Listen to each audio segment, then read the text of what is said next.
Welcome back to the channel, everybody. In last week's video, I was talking to a viewer in the comment section, and they had requested that we take a look at the original PlayStation, so let's take a look at the PS1.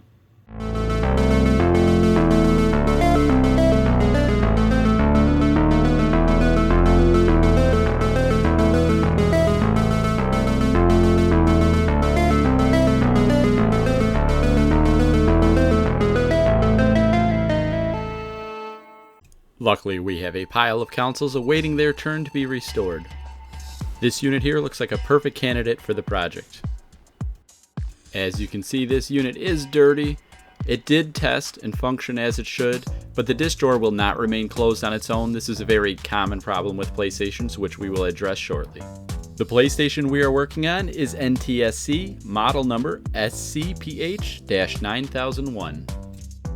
As mentioned, this disk drawer will not remain closed. This is a function of the open button being stuck down. As you can see here, if you move the button back and forth, it will latch the door, but we will clean this up and get it working correctly. First step will be removing the 6 Phillips head case screws from the bottom of the unit.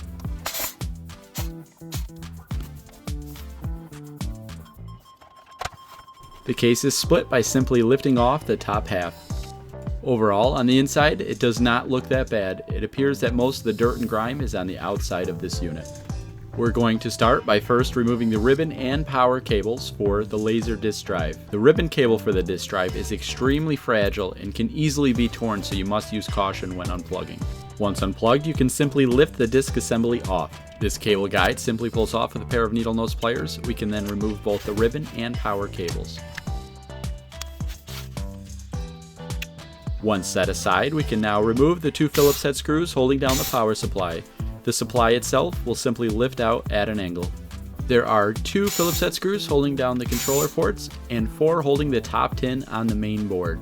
I like to use a black Sharpie to highlight the arrows before I remove the screws, as this will assist in reassembly. The tin top cover pulls off, exposing our main board, and as seen here, there is some debris that's made its way down on top of some of the chips. We'll proceed by removing the front RF shield, the 2 Phillips head screws holding down the main board, followed by the bottom tin shield. The top case will disassemble just as easy. We're going to first start by removing all the buttons by depressing the 2 arms and pushing them out the top of the console. Please note that the power button does contain a spring underneath the button. The mechanism that controls the disk drive door also contains several pieces as well as another spring.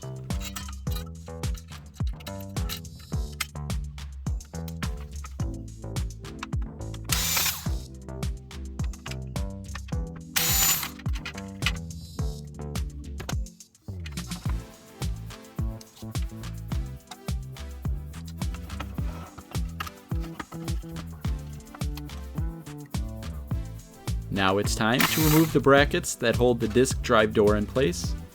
Each hinge is held in place by 1 Phillips head screw.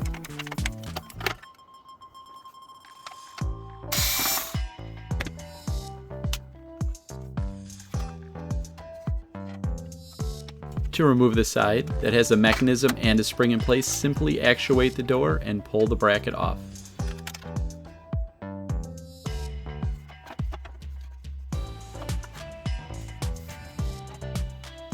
The last step in disassembly will be removing this piece that's part of the circuit for the disk drive door button.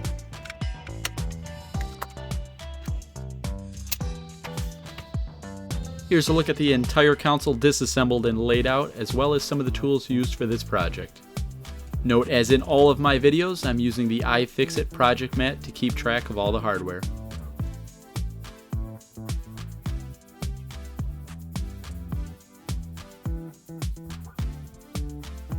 I use paper towels and Windex to give all of the internal pieces a quick wipe down, removing any dirt and debris.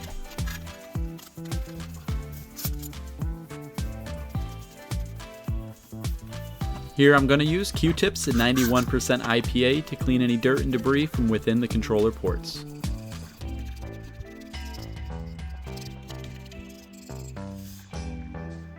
We'll need to take this cover off of the disk drive by removing the two small Phillips head screws seen here and here. It's It's important to be careful while handling the disk drive itself. The ribbon cable and the laser assembly are quite fragile.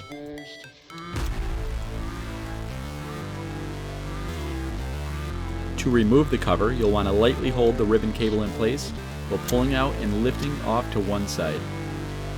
I'm always very cautious as to not pinch or kink the ribbon cable. Again, using 91% IPA and Q-tips, I remove as much of the grease as I can from the laser track assembly.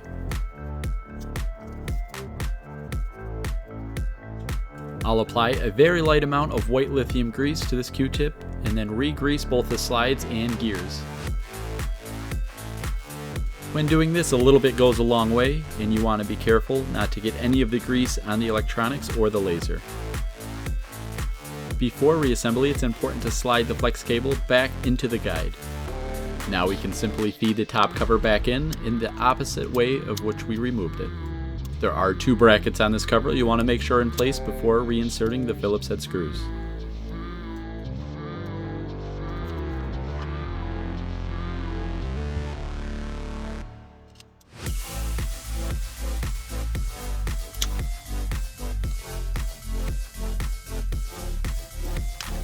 All the plastic parts have been scrubbed clean with dish soap and water, and we can begin reassembly.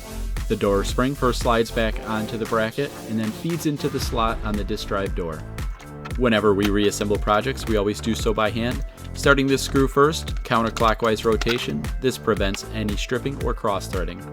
You may have to slightly open or close the door to get both of these hinge brackets in place. Here we're just testing to make sure that the spring is mounted correctly. This piece that's part of the door switch circuit can now be clipped back into place. We'll drop the spring back in place before remounting the power button.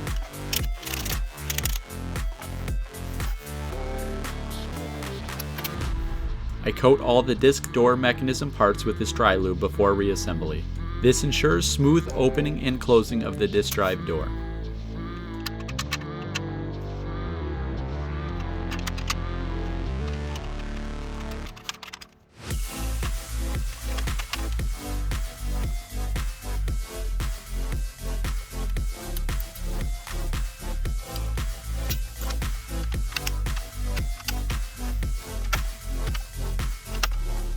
Now to begin reassembly of the bottom half, we'll start first with the plastic case, followed by both of the tin shields. These shields do sit on locating pins as pointed out here. We can now put our main board back in place, followed by securing with the 2 Phillips head screws. We'll follow this up by reinstalling the top main board shield as well as the 4 Phillips head screws.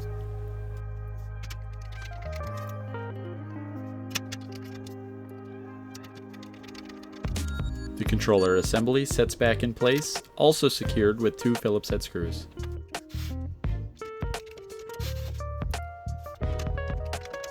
The power supply can be set back in place at an angle and also secured.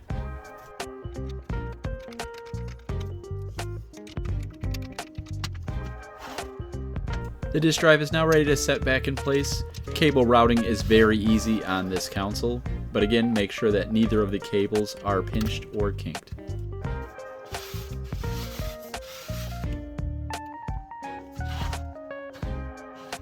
I will use 99% IPA and a Q-tip to very gently clean the laser.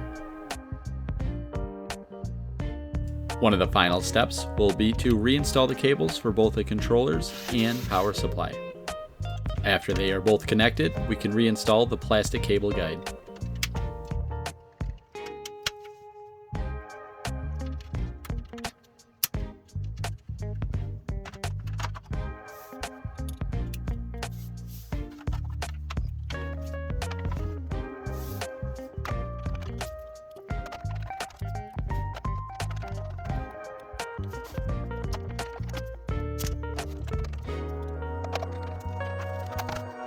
To me, it's very rewarding to look back at what this console looked like before we started, and then compare it side by side with the finished product.